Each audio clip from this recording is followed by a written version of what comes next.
Assalamualaikum, Football United ringan amatiran ala gua. Baru saja selesai semifinal antara Argentina menghadapi Kroasia. Seperti yang banyak diprediksi, termasuk juga gua prediksi kalau Argentina akan mengalahkan Kroasia dan menuju ke final Piala Dunia 2022 Qatar. Walaupun tadi seperti yang gue sebutkan juga di preview kalau gue sebenarnya mendukung Kroasia, tapi tadi ternyata seperti anti klimaks ya Kroasia ini, dimana em, jalannya pertandingan ataupun bagaimana mereka ini ya berusaha untuk menahan Argentina, bagaimana strategi yang diterapkan menurut gua ini cukup berbeda. Maksud gua Kroasia ya ketika menghadapi Brazil. Ketika menghadapi Brazil, dilihat dari ball possession nampak berimbang antara Brazil dan juga Kroasia. Kroasia lebih banyak bertahan yang mungkin agak sedikit lebih dalam, tapi mereka cukup klinikal, mereka cukup cepat ketika melakukan transisi dari bertahan ke menyerang. Itu pun juga tidak dilakukan dengan banyak pemain, di mana mereka nampak lebih hati-hati daripada tadi ketika menghadapi Argentina. Ketika menghadapi Argentina bisa dilihat dari sisi statistik, ball possession sangat-sangat dikuasai oleh Kroasia, terutama di babak kedua. Tapi di babak pertama pun mereka juga menguasai possession. Tapi bagaimana mereka menghadapi counter ataupun transisi dari Argentina, inilah menurut gue yang menjadi kunci di pertandingan tadi. Dari 3 gol tentu saja menurut gue gol pertama dari Argentina itu sangat penting. Walaupun dari titik penalti ya.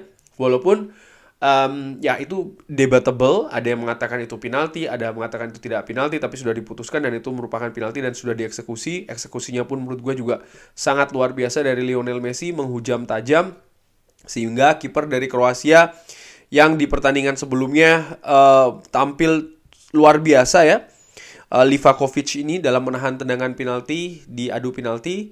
Tadi walaupun sudah terbaca arahnya, tapi arah bola dari Messi itu ke atas. Artinya kanan kirinya sudah betul, hanya saja bola dari Lionel Messi tadi menghujam ke atas dan menurut gua sangat-sangat tajam.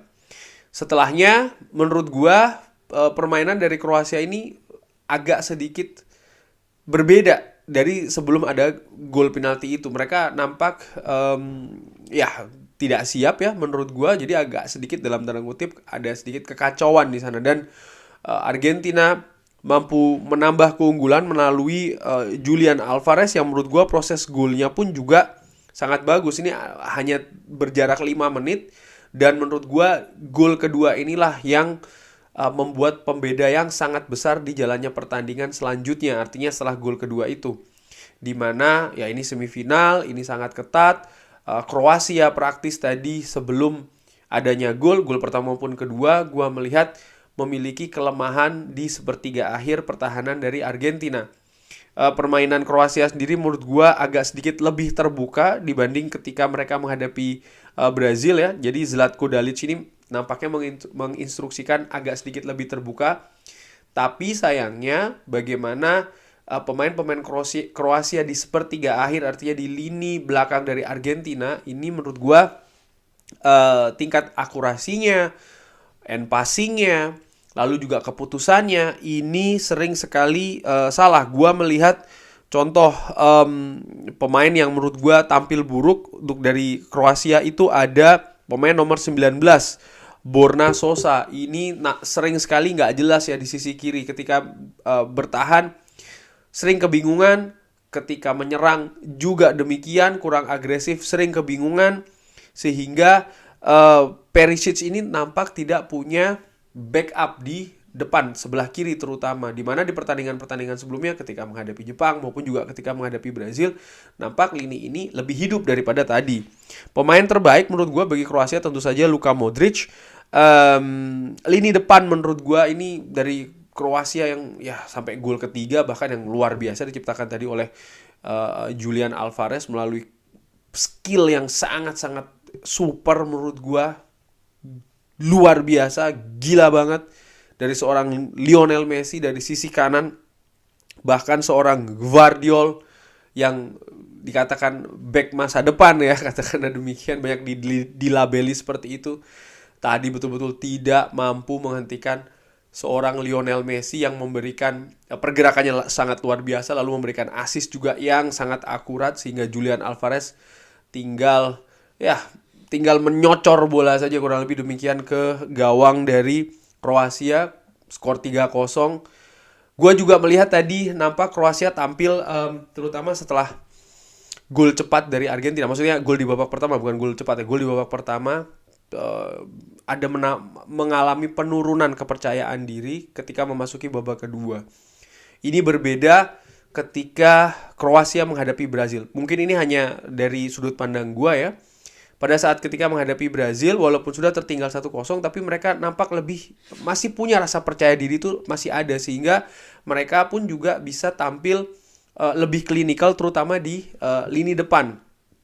Akhirnya mereka mampu menyamakan kedudukan. Tadi menurut gua gol pertama yang kontroversial, lalu gol kedua yang jaraknya tidak begitu jauh dari gol pertama ya, artinya hanya 5 menit, ini betul-betul meruntuhkan sekaligus merubah jalannya pertandingan. Ditambah gue juga melihat tadi ada faktor fisik nampaknya yang menggerogoti, katakanlah demikian, permainan dari Kroasia. Sementara di sisi lain Argentina tampil dengan percaya diri, stadion penuh dengan pendukung mereka seperti ketika menghadapi Belanda. Dan Lionel Messi juga tadi gue lihat dengan amatiran lebih punya ruangan bergerak dibanding ketika menghadapi Belanda, di mana ketika menghadapi Belanda, instruksi dari Louis van Gaal nampaknya sangat jelas ya. Ada orang atau harus ada orang yang di dekat Lionel Messi dan berusaha betul untuk mematikan atau mengurangi pergerakan dari Lionel Messi. Di pertandingan tadi menghadapi Kroasia, gue tidak melihat demikian. Lionel Messi punya ruang gerak yang sangat besar ya, sangat luas, sehingga terlihat betul tadi sangat Messi sentris. Dan ya Messi adalah motor menurut gue dari serangan Argentina, di mana pemain lain nampaknya lebih berkonsentrasi bagaimana lini pertahanannya ini bisa solid. Dan bisa dilihat tadi Kroasia menguasai possession tapi tidak bisa menembus pertahanan dari Argentina karena mereka berusaha untuk tampil solid dan cepat ketika melakukan transisi dari bertahan ke menyerang dengan memanfaatkan Lionel Messi. Sudah 3-0 selesai di pertandingan tadi, dan betul saja sampai dengan peluit akhir tetap 3-0. Kemungkinan besar banget ini adalah Piala Dunia terakhir bagi Luka Modric. Menurut gua Kroasia di 2 Piala Dunia, di Rusia maupun di Qatar, ini luar biasa. Di Rusia mereka selesai sebagai runner up, tapi di Qatar mereka tetap berada di 4 besar dan punya potensi untuk berakhir di posisi ketiga. Menurut gua konsistensi ini artinya tetap berada di sepak bola atau turnamen sepak bola tingkat dunia di papan atas. Menurut gue ini cukup luar biasa, sangat luar biasa bahkan bagi Kroasia. Dan yang menarik adalah turnamen besar selanjutnya, Piala Eropa dan juga Piala Dunia, di mana kemungkinan besar akan tanpa Luka Modric. Apakah no Modric no party? We will see.